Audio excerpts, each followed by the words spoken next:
যে কথা আমরা বলিনি আমাদের নামে এদের মন গড়া কথা বানিয়ে প্রচার করে দেয়া আমার নিজের জন্য, মায়েদের জন্য এবং আমার যে সংগঠন বাংলাদেশ জাতীয়তাবাদী ছাত্রদল সে সংগঠনের ভাবমূর্তিকে ক্ষুণ্ণ করছে। তো যার ফলশ্রুতিতে বাংলাদেশ টাইমসের এগেনস্টে আমরা আমাদের নিরাপত্তার স্বার্থে আমরা জিডি করেছি।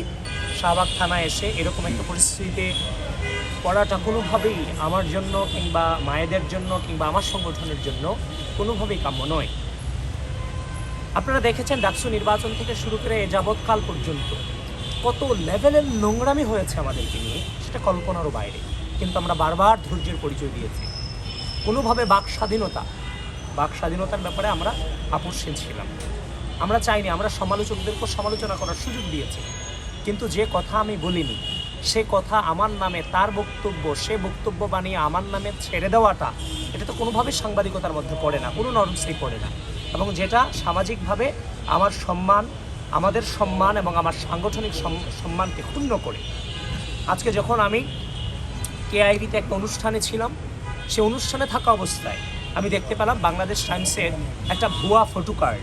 যে কথা আমি বলিনি, যে কথা মায়েদ বলিনি, আমাদের নামে কোনো প্রকার তথ্য প্রমাণ ছাড়া, আমাদেরকে জিজ্ঞাসা করা ছাড়া আমাদের নামে ফটোকার্ড বানিয়ে এরা প্রচার করে দিয়েছে।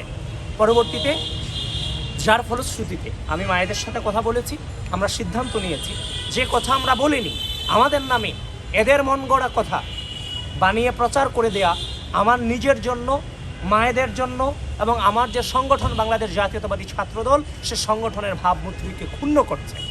এবং আমি যখন এইটাকে শেয়ার দিয়েছি, আমি আমার ওয়ালে প্রতিবাদ জানিয়েছি, অসংখ্য অগণিত মানুষ শুধু আমাকে একটা জিনিসই বলেছে, আপনারা কেন মামলা করছেন না, কেন ব্যবস্থা নিচ্ছেন না।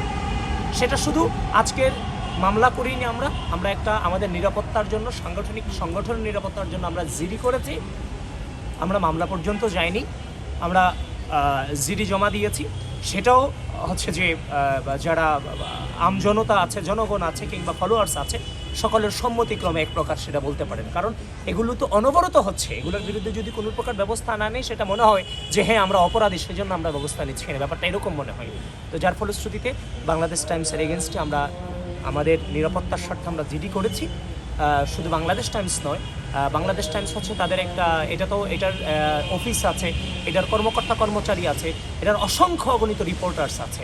সুতরাং এই ধরনের একটা অথেন্টিক পেজ যদি তাদের মনে হয়ে থাকে আমি আর মায়ের এই কথা বলতে পারি, তাহলে তারা অবশ্যই আমাকে ফোন দেওয়া উচিত ছিল। আপনারা তাই করতেন, তাই না?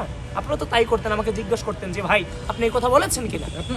কোনো প্রকার ফোন কল ছাড়া তারা আমাদের নামে এই ধরনের ফটোকার্ড ছেড়ে দিয়েছে। দেখেন বিগত দীর্ঘ 2 শাসনে সাংবাদিকদের ভূমিকা ছিল অতুলনীয়। কত সাংবাদিক তো এই গণঅভ্যুত্থানে সাংবাদিকরা পর্যন্ত জীবন দিয়েছে। আজকে এই অন্যায়ের বিরুদ্ধে লড়াই করতে গিয়ে আপনারা আপনাদের সহকর্মীদেরকে হারিয়েছেন এবং অনেকে নির্যাতিত হয়েছে, চাকরি হারিয়েছেন, নিপীড়িত হয়েছেন, দেশান্তরিত হয়েছে। আজকে এই ধরনের ভুয়া ফটোকার্ডের কারণে শুধুমাত্র ওই নির্দিষ্ট ইনস্টিটিউশনটা দূষিত হচ্ছে না, গোটা সাংবাদিকতার পেশাকে প্রশ্নবিদ্ধ করা হচ্ছে এটার মধ্য দিয়ে।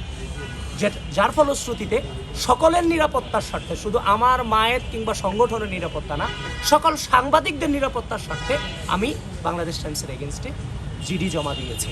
তারা রিসিভ করেছে, বাকি কার্যক্রম থানা তার মতো করে চালিয়েছে।